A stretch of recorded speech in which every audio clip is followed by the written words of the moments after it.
বন্ধুত্বের আলোয় এগিয়ে চলা। প্রমিলা, ছালমা, আফরিনা, আফজান ও শাহিদা, ৫ জন বান্ধবী নিজেদের মাদ্রাসার জন্য আরও বড় কিছু করতে চেয়েছিল। ওদের স্বপ্ন ছিল শুধু নিজেরা পড়াশোনা শেষ করা নয়, বরং মাদ্রাসাকে আরও উন্নত করা, যাতে আরও শিক্ষার্থী এখানে এসে পড়তে পারে। নতুন এক দায়িত্ব। একদিন প্রধান শিক্ষক ওদের ডেকে বললেন, তোমরা কি জানো, আমাদের মাদ্রাসার অনেক ছাত্রী দরিদ্র পরিবারে? অনেকে বই-খাতা কেনার সামর্থ্য রাখে না। আমরা চাই তোমরা এ বিষয়ে কিছু করো। এই কথা শুনে ওরা ৫ জন গভীর চিন্তায় পড়ে গেল। ছালামা বলল, আমরা কি মাদ্রাসার জন্য একটি তফিল গঠন করতে পারি না? আফরিনা বলল, নিশ্চয় পারি। আমরা যদি আশপাশের মানুষদের কাছে গিয়ে বলি, তাহলে অনেকেই হয়তো সাহায্য করতে চাইবে। তফিল সংগ্রহের পরিকল্পনা। ওরা ঠিক করল প্রথমে অভিভাবকদের সঙ্গে কথা বলবে, তারপর স্থানীয় দোকানদার, ব্যবসায়ী, এমনকি গ্রামের মানুষের কাছেও যাবে। প্রথম দিন বিকেলে ওরা ৫ জন মাদ্রাসার আশপাশের এলাকায় গেল। প্রথমেই গেল মুন্সি সাহেবের দোকানে। প্রমিলা বলল, চাচা, আমাদের মাদ্রাসার অনেক ছাত্রীর বই কেনার সামর্থ্য নেই। আপনি যদি কিছু সাহায্য করেন, তাহলে অনেকের উপকার হবে। মুন্সি সাহেব খুশি হয়ে বললেন, তোমরা তো সত্যিই ভালো কাজ করছ। আমি কিছু টাকা দিচ্ছি, আল্লাহ যেন তোমাদের কাজ কবুল করেন। এইভাবে ধীরে ধীরে ওরা অন্য দোকান, বাসা ও বাজারে গিয়ে সবাইকে বোঝাল। গ্রামের লোকেরা অবাক হল, কারণ এত ছোট ছোট মেয়েরা মাদ্রাসার জন্য এত বড় উদ্যোগ নিয়েছে। প্রথম সফলতা। কয়েকদিনের মধ্যেই ওরা ভালো পরিমাণ অর্থ সংগ্রহ করল। প্রধান শিক্ষকের হাতে টাকা তুলে দিয়ে আফজান বলল, হুজুর, এই টাকা দিয়ে আমরা দরিদ্র ছাত্রীদের জন্য বই কিনতে চাই। প্রধান শিক্ষক খুব খুশি হলেন। তিনি বললেন, তোমরা শুধু ভালো ছাত্রী নয়, ভালো মানুষও। সত্যিকারের জ্ঞানী তো তারাই, যারা অন্যের উপকারে আসে।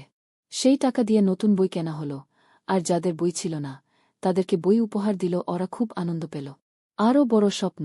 একদিন বিকেলে সবাই মাদ্রাসার বাগানে বসেছিল। শাহিদা বলল, এখন আমরা দরিদ্র ছাত্রদের জন্য বইয়ের ব্যবস্থা করলাম, কিন্তু আমাদের মাদ্রাসার লাইব্রেরিটাও তো খুব ছোট। যদি আরও বই থাকত, তাহলে সবাই পড়তে পারত। প্রমিলা বলল, তাহলে এবার আমরা একটা বড় লাইব্রেরি তৈরির জন্য চেষ্টা করব। ওরা ঠিক করল, এবার শুধু গ্রামের মধ্যেই সীমাবদ্ধ না থেকে শহরের কিছু শিক্ষিত মানুষদের সঙ্গেও যোগাযোগ করব। ৫ বান্ধবীর শহরে যাত্রা। পরের সপ্তাহে প্রধান শিক্ষকের অনুমতি নিয়ে ওরা শহরে গেল। প্রথমেই ওরা গেল এক বড় বইয়ের দোকানে। দোকানদার ওদের কথা শুনে বললেন, তোমরা দারুণ একটা কাজ করছ। আমি তোমাদের জন্য কিছু ইসলামিক বই দিচ্ছি। এরপর ওরা স্থানীয় এক পত্রিকা অফিসে গেল। সেখানে এক সাংবাদিক ওদের গল্প শুনে বললেন, তোমাদের উদ্যোগ সম্পর্কে আমি পত্রিকায় লিখব, যাতে আরও মানুষ সাহায্য করতে এগিয়ে আসে। কিছুদিন পর পত্রিকায় ওদের উদ্যোগ নিয়ে একটা খবর ছাপা হল, কিছু কিশোরের অনন্য প্রচেষ্টা, মাদ্রাসার জন্য নতুন লাইব্রেরি গড়ার উদ্যোগ। এই খবর দেখে অনেক মানুষ সাহায্য পাঠাতে শুরু করল। কেউ বই দিল, কেউ টাকা দিল, কেউ আসবাবপত্র দিল। নতুন লাইব্রেরির উদ্বোধন। অবশেষে মাদ্রাসায় নতুন লাইব্রেরি তৈরি হল। প্রধান শিক্ষক ঘোষণা দিলেন, এই লাইব্রেরি শুধু শিক্ষার্থীদের জন্য নয়, যে কোনো মানুষ এসে এখানে বই পড়তে পারবে। ওরা ৫ জন যখন নতুন লাইব্রেরির সামনে দাঁড়িয়েছিল, তখন মনে হচ্ছিল ওরা শুধু নিজের জন্য পড়াশোনা করছে না, বরং অন্যদের জন্য কিছু করে যাচ্ছে। সেদিন সন্ধ্যায় ছালমা বলল, দেখলে, আমরা সবাই মিলে কিছু ভালো কাজ করতে পারছি। প্রমিলা বলল, এটাই তো সত্যিকারের শিক্ষা, শুধু নিজের জন্য নয়, বরং অন্যদের জন্য কিছু করা। গল্প শেষ নয়, নতুন শুরু। এই ঘটনার পর ওরা আরও একসঙ্গে কাজ করার প্রতিজ্ঞা করল। এবার ওদের নতুন স্বপ্ন হল মাদ্রাসায় একটা ফ্রি শিক্ষা কার্যক্রম চালু করা, যাতে দরিদ্র শিশুরাও বিনামূল্যে পড়াশোনার সুযোগ পায়। ওদের বন্ধুত্ব শুধু নিজেদের মধ্যে সীমাবদ্ধ রইল না, বরং পুরো মাদ্রাসাকে বদলে দিতে শুরু করল। বন্ধুত্ব, শিক্ষা আর ভালো কাজের শক্তি দিয়ে ওরা নতুন এক দৃষ্টান্ত তৈরি করল, একসঙ্গে এগিয়ে চলার, সবার জন্য কিছু করা। এভাবেই চলতে থাকল ওদের বন্ধুত্বের ও স্বপ্নের পথচলা। শেষ নয়, বরং আরও বড় স্বপ্নের দিকে যাত্রা শুরু করেছে। স্বপ্নের পথচলায় নতুন অধ্যায়। নতুন লাইব্রেরি তৈরি হওয়ার পর মাদ্রাসার ছাত্রীরা অনেক উৎসাহ নিয়ে সেখানে আসতে শুরু করল। সবাই বই পড়তে ভালোবাসতে লাগল। বিশেষ করে ছোটরা কুরআন হাদিসের পাশাপাশি গল্পের বই পড়তে পছন্দ করত। একদিন প্রধান শিক্ষক ওদের ৫ জনকে ডেকে বললেন, তোমরা সত্যিই মাদ্রাসার জন্য অসাধারণ কাজ করেছ। এবার আমরা চাই তোমরা আরও একটি দায়িত্ব নাও। প্রমিলা জিজ্ঞেস করল, কি দায়িত্ব হুজুর?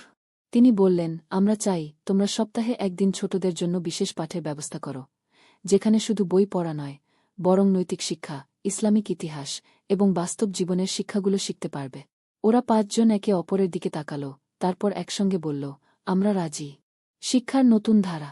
এরপর থেকে প্রতি বৃহস্পতিবার ছোটদের জন্য এক বিশেষ পাঠের আয়োজন করা হল। শাহিদা নবী রাসূলদের জীবনী নিয়ে আলোচনা করত। ছালমা ইসলামের ইতিহাস বলত গল্পের মতো করে।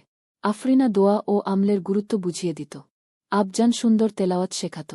প্রমীলা ছোটদের স্বপ্ন দেখতে শেখাত, কিভাবে তারা বড় হয়ে ভালো মানুষ হতে পারে।